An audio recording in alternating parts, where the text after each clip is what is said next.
This is Swati Audiovisual by Samson Jell.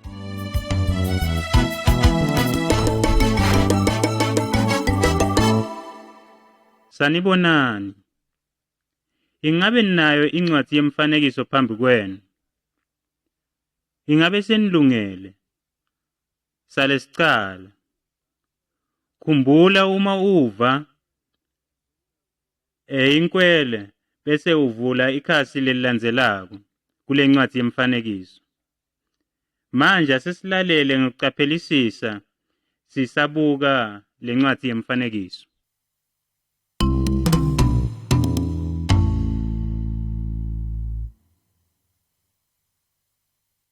Umfanekiso wokuqala. Phambi kwendalo.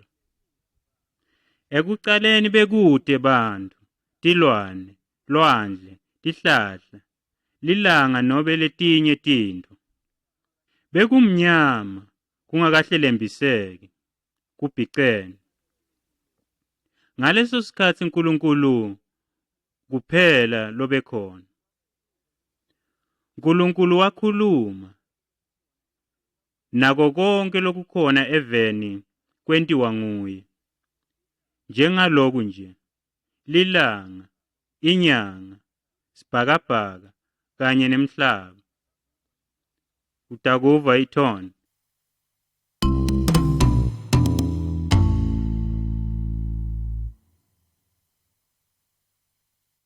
Umfanekiso wesibili.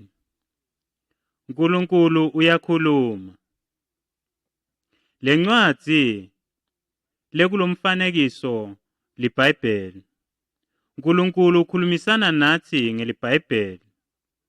LiBhayibheli lisitshela ngaNkulunkulu. uNkulunkulu uyasithanda sonke lapha emhlabeni. Konke lenginitshele kona nyalo kuphuma eBhayibhelini. Nitakuva ithoni.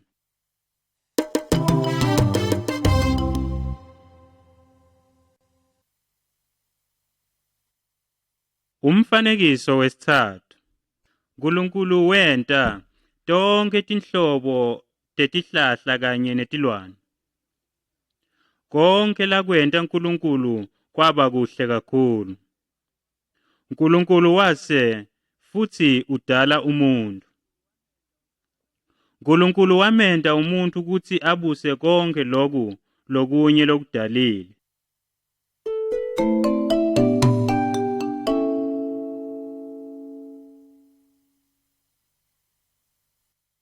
Umfanekiso wesine.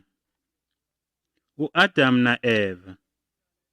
Indvodza yokuqala emhlabeni libito layo bekungu-Adam, nemfati wekuqala bekungu-Eva.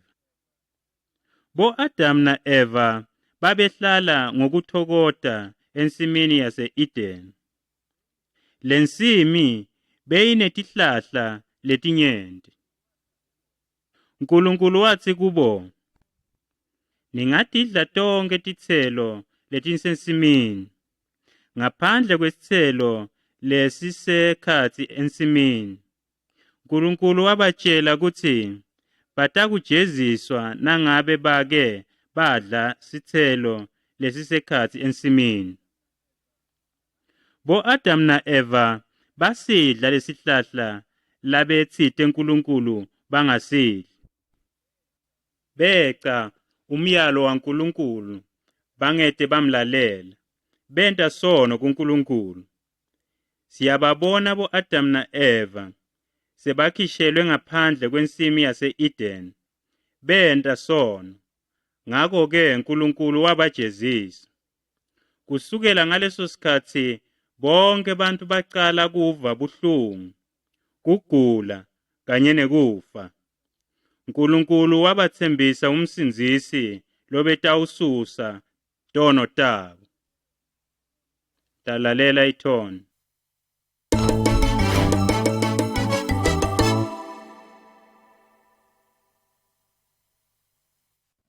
Umfanekiso wesihlanu. Kayini na Abel. Adam na Eva bona nebantfwana babo futhi bona Lo muntu lobambe induku libito lakhe nguKhayini. BoKhayini na Abela babengemadvodzana abo-Adam na Eva. Khayini watonza Abela umnakabo. Khayini naye wona wabulala Abela wamshaya ngenduku. Tonke tizukulwane tabo bo-Adam na Eva tonile. Sonke nje singulabafanele kujeziswa.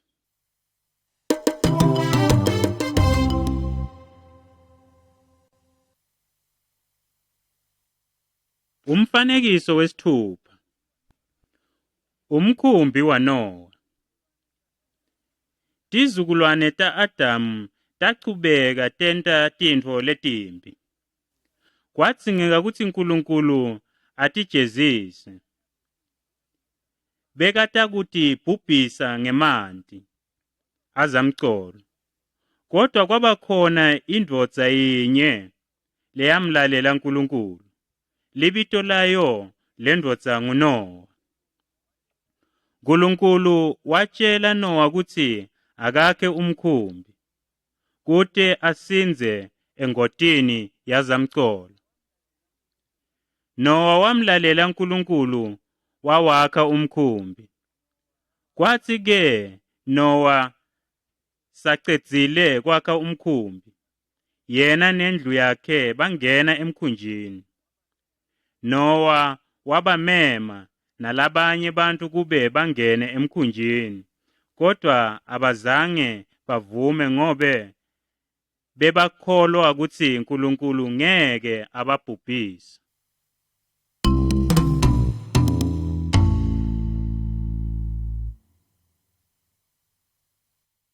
Umfanekiso wesikhombisa. Zamcolo. Emva kokungena kwakhe Nowa nendlu yakhe emkhunjini, litulu lacala lana kwagcwala imifula. Netintsaba tonke tasibekelwa ngemanti. Bantfu labanyenti bacala kufuna kungena na Nowa emkhunjini. Kepha abazange bangene ngobe uNkulunkulu besawukhiyile umnyango wemkhumbi.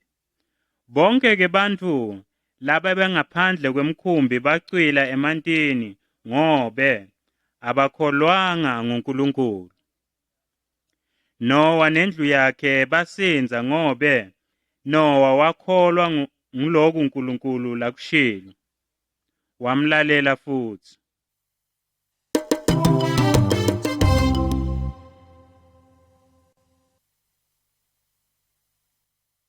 Umfanekiso wesiphohlongo. Abraham, Sara na Isaka. Abraham watalwa endlini yaNowa. Abraham naye wakholwa nguNkulunkulu wamlalela futhi. uNkulunkulu wabathembisa bo-Abraham na Sara kutsi batawuthola umntfwana. Kwathi ngesikhatsi sebabadzala kakhulu, Abraham na Sara bathola umntfwana longumfana. Bametsa libito lomfana bathi ngu-Isaka. uNkulunkulu wethembisa kutsi etitukulwaneni ta Isaka kuyakuvela umsindisi lotawuthethelela tonke tono tebantfu. Nempela uNkulunkulu wamthumela umsindisi emhlabeni. Libito lakhe yiNkosi yethu uJesu Kristu. Yena unemandla ekuthethelela tono takho netami futhi.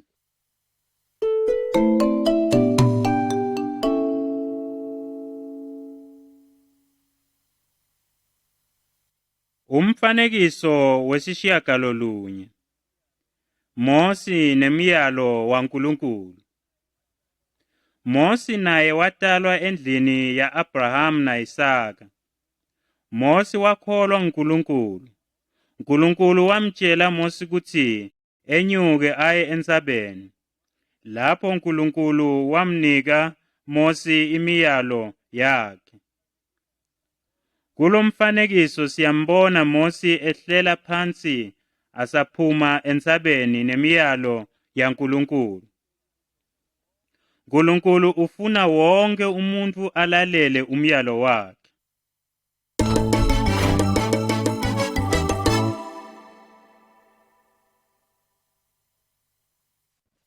Umfanekiso welishumi. Imiyalo lelishumi yaNkulunkulu. Minyenti imiyalo uNkulunkulu layinika Mose. Siyayibona kule mifanekiso. Umyalo wokuqala. Ungakhonti tithombe netintfo letinye. Umyalo wesibili.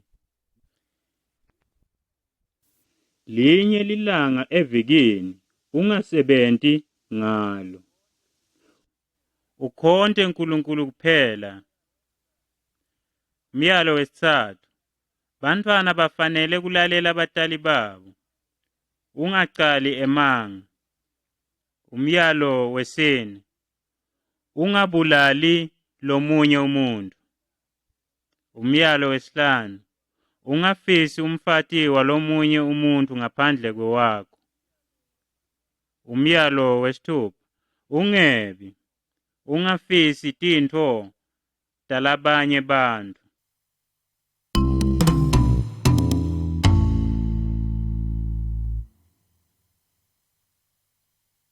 Umfanekiso welishumi nakunye. Umnikelo wesono. Ngetikhatsi tabo Abraham na Mose, nangabe umuntu onile, bekufanele kutsi ente umnikelo ngesilwane lesitsite kute akhombise kutsi uyatisola ngaloko lakonile. Lomuhla asidzingi kubulala timvu sente iminikelo ngobe uNkulunkulu wathumela uJesu kutsi atositsetselela tono tethu. Jesu wafa esiphambanweni kute atsatse sijeziso setono tethu. Emva kwemalanga lamatsatfu afile, Jesu wabuye wavuka. Nangabe ubona kutsi usoni, kholwa iNkosi uJesu uvume tono takho. uNkulunkulu utakutsetselela.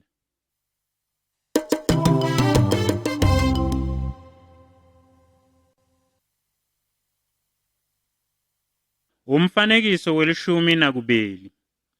Ingelosi na Mariya. Manje ngitanitshela kutsi Jesu watalwa kanjani. Weta emhlabeni kutogcwalisa sithembiso saNkulunkulu lasenta kubo Adam na Eva sekutsi utawususa tono tabo. Ngalelinye lilanga ingelosi yaNkulunkulu yafika entfombini lelibito layo kunguMariya. Ingelosi yatsi kuMariya, umoya longcwele waNkulunkulu utakwenta kutsi ukhulelwe utale indvodzana. Lo mntfwana utakuba ngumsindisi lotsenjisiwe bantfu nguNkulunkulu. Lo mntfwana kufanele umetse libito lakhe utsi nguJesu. Jesu nguye lotakususa tono telive. Ingelosi yabuya futsi yabonakala kuJosefa. Lobetakutsatsa Mariya abe ngumkakhe. Yamtshela naye ngalomntfwana abetakutfolwa nguMariya. Mariya bekuseyintfombi lengakade yahlangana nendvodza ngesikhatsi atala Jesu.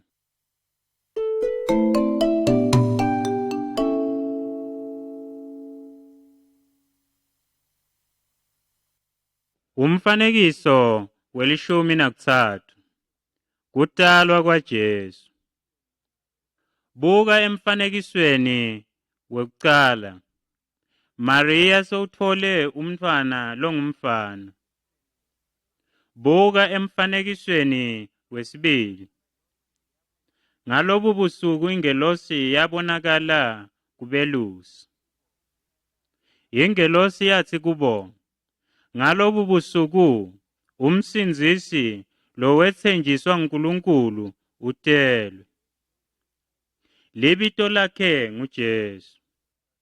Nguye uJesu lotawususa tono tethu. Belusi base beyamfuna uJesu baze bamthola. Base bemkhonda.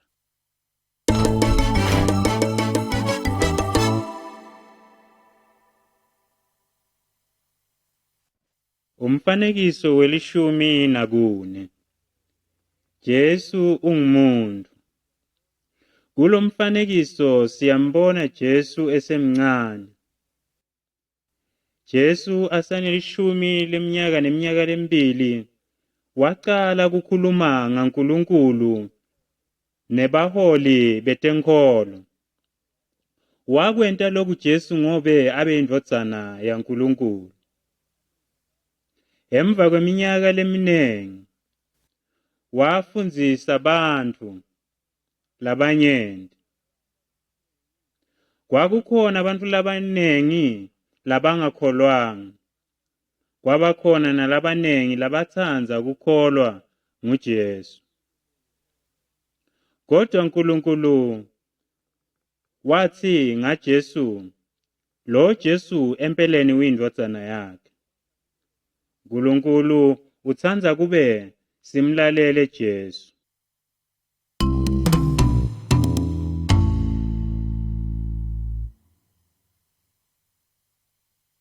Umfanekiso welishumi nesihlanu. Imisebenti lemikhulu lentiwa nguJesu. Emandla kaNkulunkulu akuJesu. Jesu unemandla lamakhulu kunabomoya bonke lababi nebantfu labanemoya wemadimoni. Ake sibuke kumfanekiso wokuqala. Sibona Jesu ephilisa umuntu abetelwe eyimphumbutsi.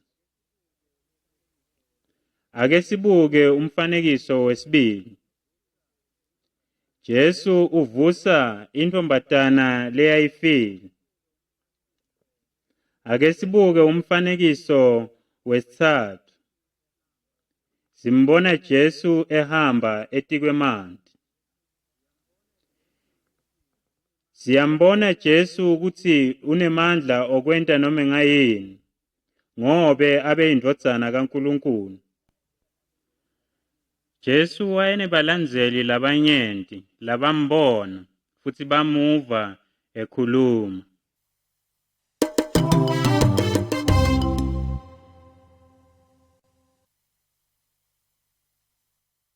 Umfanekiso welishumi nesithupha. Jesu ehlupheka.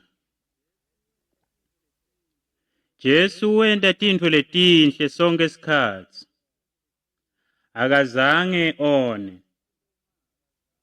Jesu wakhuluma ngaNkulunkulu, wafundzisa abantu ukuthi bamlalele uNkulunkulu. Jesu wafundzisa kuti bonke bantfu bonile. Wathi Jesu bantfu labanyenti empeleni abafuni kuvuma ukuthi bona bonile. Bayathukuthela. Kodwa-ke ngenxa yaloko base bambamba bambopha.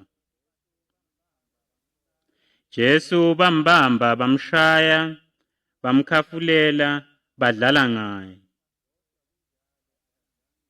Kodwa kunjalo akazange enqabe. Kwaya ngani? Kwaya ngokuthi Jesu wavuma ukuthi ahlushwe abekwe tikwakhe tinhlupheko kuze kuthi bantu bathole kuthethelela.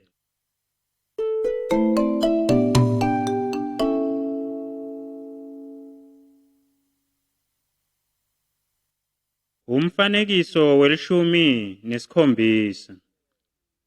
Jesu ebethelwa. Inkosi Jesu ayizange nje ihlushwe kuphela, kodwa yaphinze yabethelwa khona esiphambanweni. Kwakuyindlela noma kwakulisiko lalabantu ukuthi umuntu abethelwe esiphambanweni. uNkulunkulu uyise wathi ngendodana yakhe uJesu ukufa kwayo esiphambanweni kwakungumhlatshelo wetono. Jesu wathola kujeziswa emtimbeni wakhe ngenxa yesono sami nesakho, wafa. Uma uvuma ngempela tono takho, usuka kuto, utawuthola kuthethelelo. Ingabe uke wavuma noma ungabe uke wona? Uyathanza yini ukuthi tono takho tithethelelo? Kholwa iNkosi uJesu.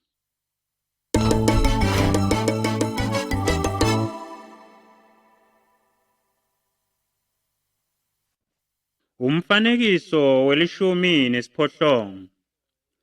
Ukuvuka kukaJesu.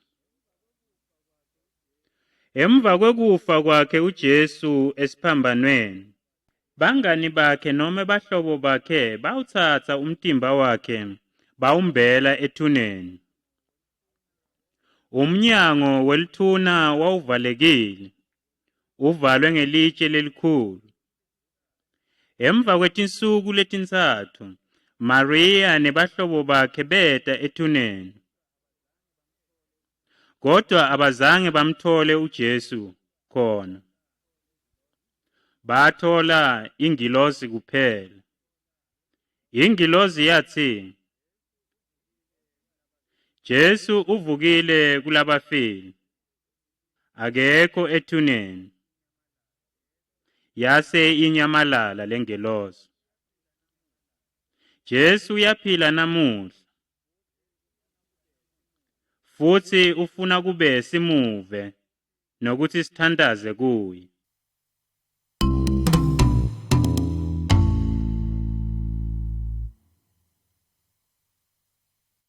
Umfanekiso welishumi nesishiyagalolunye. Thomas. Emva kokuba Jesu asavukile, bantu labanyenti bambona, bakhuluma naye. Thomas umlandzeli waJesu wathi yena angeke akholwe kuthi Jesu uvukile angakaboni emanxeba etipikili etandleni. Ake sibuke kulomfanekiso lomunye. Siyambona Jesu efika kuThomas emkhombisa emanxeba. Thomas wase uyeta kuye wakholwa ukuthi uvukile. Ngakho-ke iNkosi uJesu iyathandza kube sikholwe nguye, nekuthi yena futhi uvukile. Noma-ke singakamboni kuhle ukuthi sikholwe nguye. Ingabe uyakholwa nguye yini na?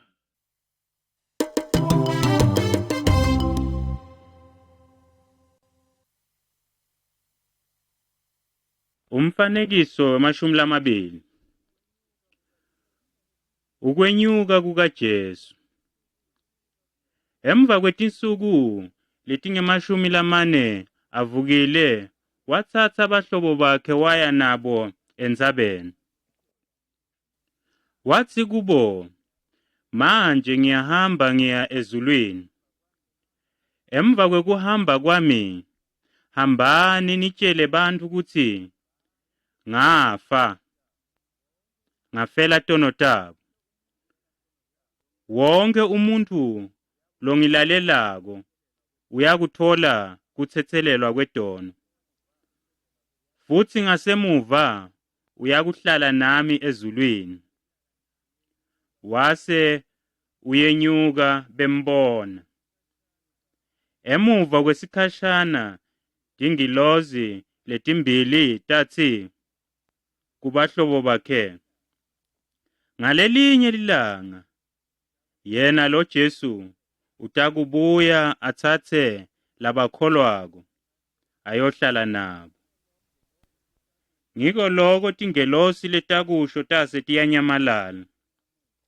Landzela Jesu namuhla, khona utawutfola kuphila lokuphakatsi ngalelinye ilanga futhi uyohlala naye ezulwini.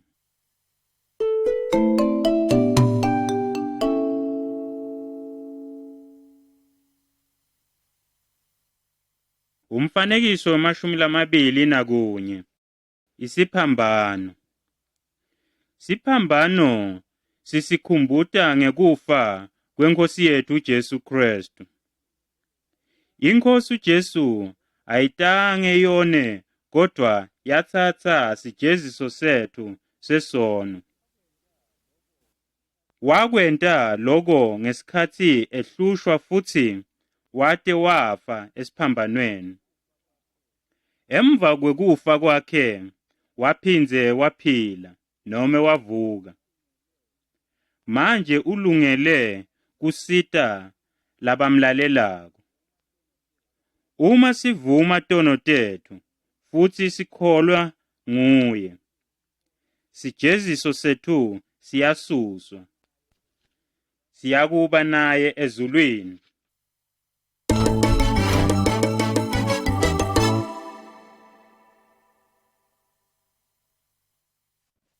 Umfanekiso wamashumi lamabili nakubili. Tindlela letimbili. Jesu wathi kukhona tindlela letimbili. Indlela lenkulu nendlela lencane. Bonke bantu batalwa bakuyo indlela lenkulu. Lendlela lenkulu isiyisa ekubhujisweni lokungaphakatsi. Umuntu lokholwa nguJesu uyangena endleleni lencane. Indlela lencane isiyisa ekuphileni lokungaphakatsi. Uma ufuna kuya khona uyakhuluma na Jesu. Kanje, Nkosi Jesu ngiyakudzinga. Kade ngitiphatsele mine kuphila kwami. Ngaloko ngonile kuwe. Ngiyabonga ukuthi sungithethelele tono tami. Ngena empilweni yami uyibuse. Ngiyabonga. Amen. Uma ukwentile lokhu, ngineliciniso ukuthi Jesu utakungena kuwe bese uba ngumntwana wakhe, naye abe ngubabe wakho.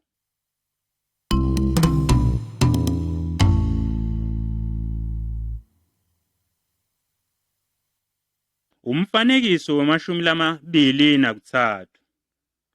Bantfwana bakaNkulunkulu. Uma sikholwa ukuthi Jesu wetfala tono tethu titakutsethelela, sitakubita Nkulunkulu ngekuthi ngubabe wethu, ngobe uyasamukela njengebantfwana bakhe. Nkulunkulu uyamamukela wonke umuntu nome ngawuphumaphi nome ngawunjani.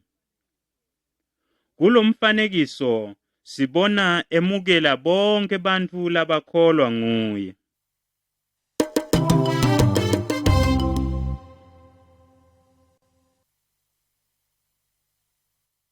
Umfanekiso wemashumi lamabili nakune. Umoya loyingcwele uyasidala kabusha. Lapha sibona Jesu ukhuluma nemfundisi wetenkholo longuNikodema. Jesu wachaza ukuthi umele kutalwa ngalokusha kute angene ezulwini noma ate awubone umbuso wezulu. Umoya longcwele nguye kuphela losenta tidalwa letisha. Thine ngokwethu ngeke sitende ngoba sona kudzala. Uma sivuma ukuthi sitoni futhi sikholwa nguJesu, tono tethu titakususwa bese siba basha. Cela Jesu akwente umuntu lomusha.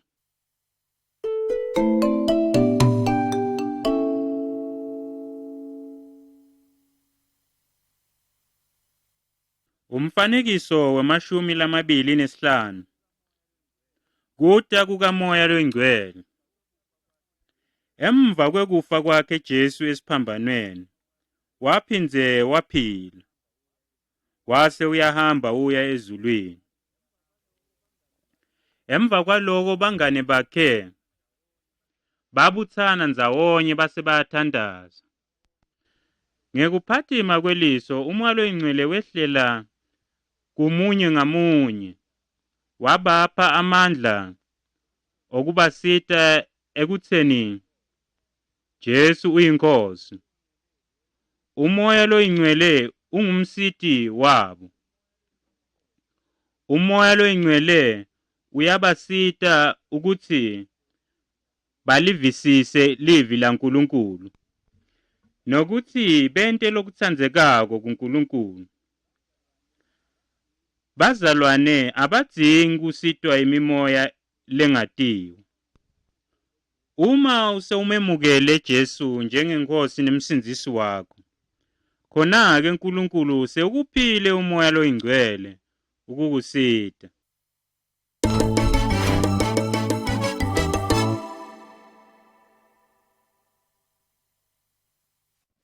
Umfanekiso wama-26 ukuhamba ekukhanyeni. Sisengakakholwa inkosi uJesu, sinjengemuntu lohamba ebumnyameni, longenako kukhanya. Kanyenti siyona ngobe kungekho longasisita, futhi singati lokufanele sikwente. Emva kwekumamukela Jesu njengenkosi nemsindisi wethu, sifana nebantfu labahamba ekukhanyeni kwasemini. Umoya loNgcwele ngalamanye mavi ungumoya kaJesu. Ngaso sonke isikhathi ulungele kusisita kusikhombisa tindlela taNkulunkulu ngelivi laNkulunkulu.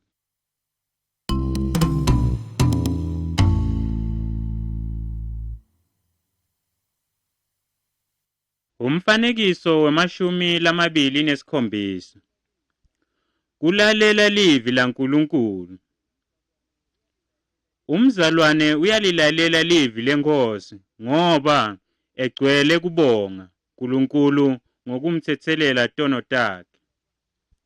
Livi lenkosi lithi umzalwane angaphingi, angaqabani nebantfu, angebi, angakhonti tithombe noma emadloti.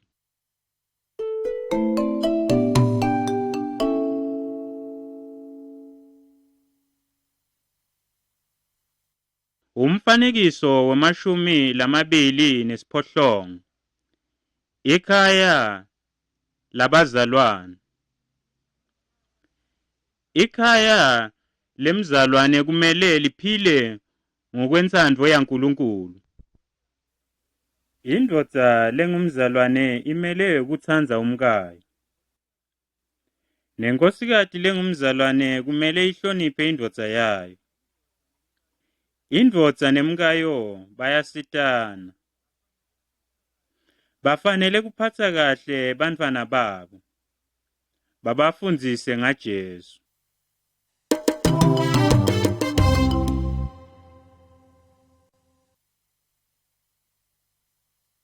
Umfanekiso wama-29 tsandza titsa takho.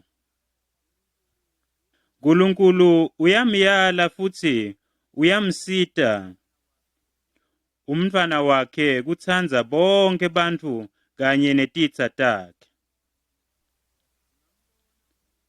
Ungambona umuntu lo sita sitsa sakhe lesiphuma kulesinye sive.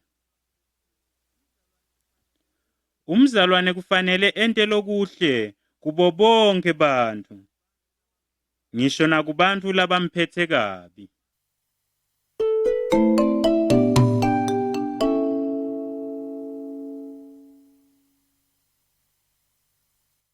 Umfanekiso we-30.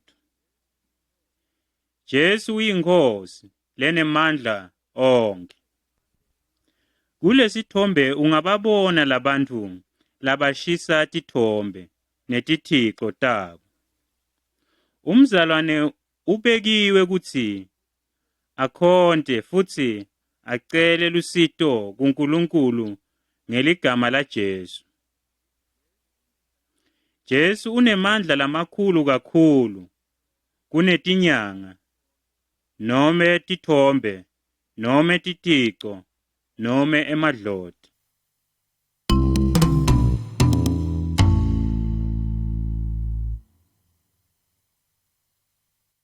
Umfanekiso we-31.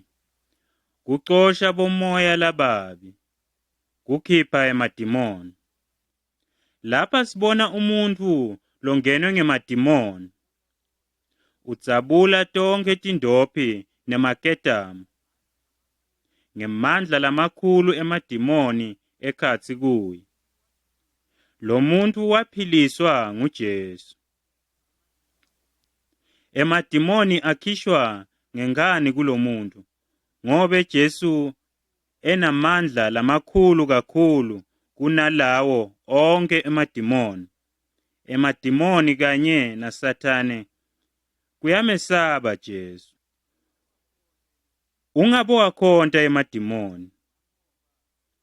Nangoba uhlushwa ngemadimoni, cela uNkulunkulu ukube awaxoshe.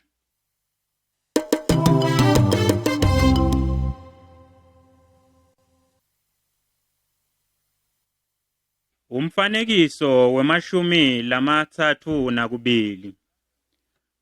Kulandzela Jesu kuphela.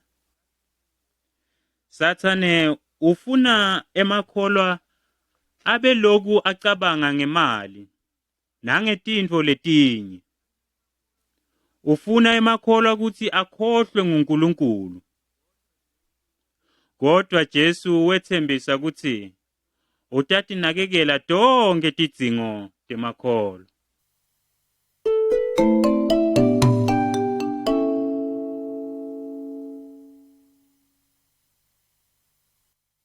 Umfanekiso we-33. Jesu uyasicocela ngendzaba yelijaha lelinye lebelilonile kakhulu. Wamosa imali labeyinikwe nguyise, waphinga wadlala emadayisi, watijabulisa ngetintfo letinye letinyenti, letimbi, lebetitifiso takhe. Ngesikhatsi imali yakhe yonke seyiphelile, nebangane bakhe base bamshiya, wativa edzabuka kakhulu. Wabuya emuva kuyise. Wafike wacela luxolo nekutsetselelwa kuyise. Njengoba uyise bekamtsandza, wamtsetselela waphindze wamemukela futhi ekhaya. Nangabe natsi futhi sona sigucuke ebubini bethu, sivume tono tethu kuJesu, uyasitsetselela. Jesu uyasitsandza futhi wafa kute asuse tono tethu.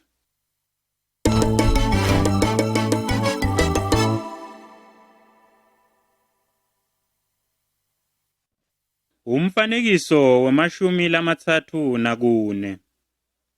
Kugula. Siyati ukuthi bonke bantu bakhe bayagula. Nangabe ugula, thandaza kuJesu umcele akuphilise. Ungayi enyangeni nobe ucele kuphila emadlotini. Jesu unemandla kakhulu kunabo bonke.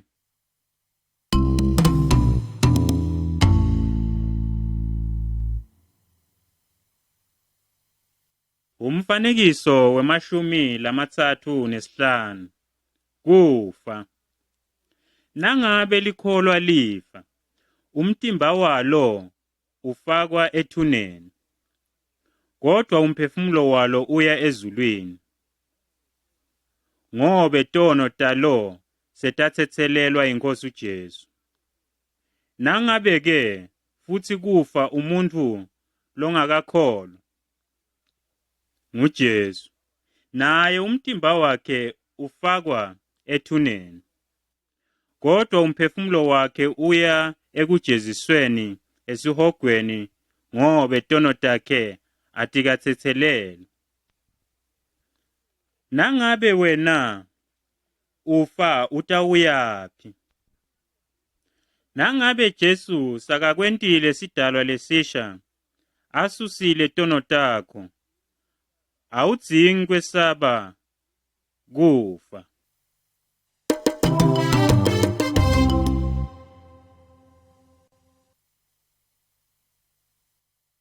Umfanekiso wama-36 titho temtimba. Nguleso naleso sitho semtimba sinemsebenti waso. Liso lesibuka ngalo, umlomo lesidla ngawo, siphindze sikhulume ngawo, nendlebe lesilalela ngayo. Nangabe kubuhlungu lesinye sitho semtimba, wonke umtimba uyagula. Nkulunkulu-ke uthi, ngulelo nalelo kholwa lifana netitho tethu temtimba. Ngulelo nalelo kholwa linemsebenti walo, njengaloku nje: kushumayela, kuhlabelela, kupheka. Kodwa-ke nguloyo muntu ufanele akwentele iNkosi. Onke emakholwa kufanele athandzane, asitane futhi.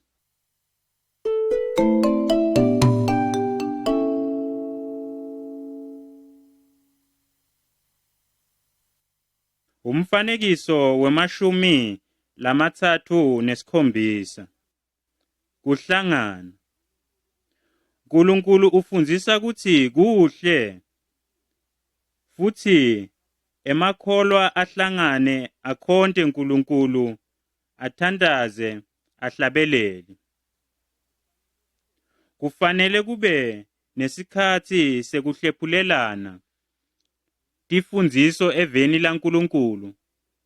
Kufanele kube nesikhatsi sekuletsa tipho tekusita temsebenti waNkulunkulu.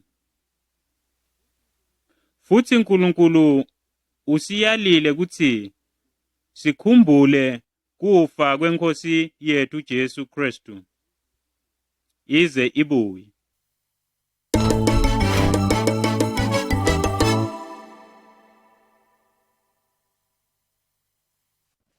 Umfanekiso wama-38 Jesu utakubuya futhi. Jesu sewenyuka waya ezulwini, kodwa ngalelinye ilanga utawubuya futhi emhlabeni. Mhla abuya wonke umuntu lotsethelelwe tono uyakuhamba naye aye ezulwini. Kodwa bantu labangazange bakholwe nguJesu bayakusala bajeziswe emlilweni. Ngabe ulungele yini kuya ezulwini nangabe Jesu efika khona manje?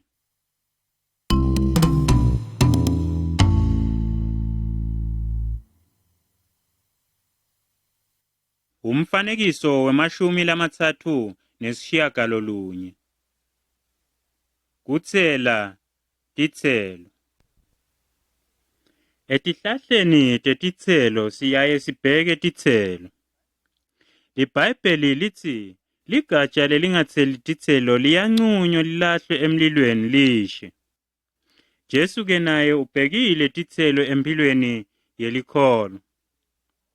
Umoya loyingcwele uyasebenta ukuthi avete titselo kujabula, kwente tintfo letinhle, umoya wekusita, kwetsembeka kanye nekutsi ube ngcwele empilweni yakho.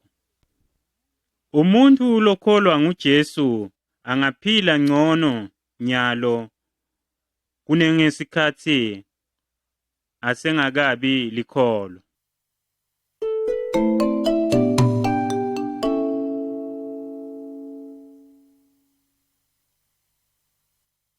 Umfanekiso wemashumi lamane. Kuhamba utshele labanye ngaJesu. Jesu wayala emakholwa ukuthi atshele labanye bantfu ngaye. Noma ngubani lovuma sono sakhe akholwe nguJesu, tono takhe titakususwa, nemphefumulo wakhe wentiwe musha. Kulomfanekiso singalibona likholwa lilalela Jesu. Kunjani-ke ngawe? Utabatshela yini labanye ngaJesu na? Bachasele loku lose ukufunzile. Abantu bonke ngabema, abantu bonke ngabema, abantu bonke ngabema.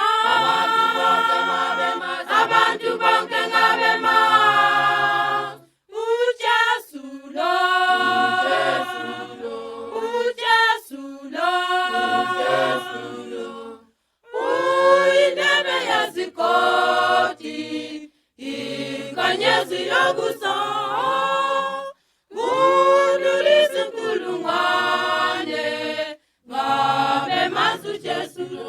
Ozwakala icilongo,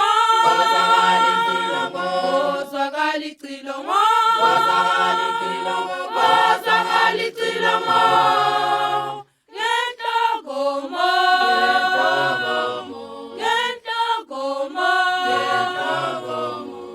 moya loyo mine ngaka, ezolani balala ake, onke abakholwa nguye, bokhanyisa kwelanga.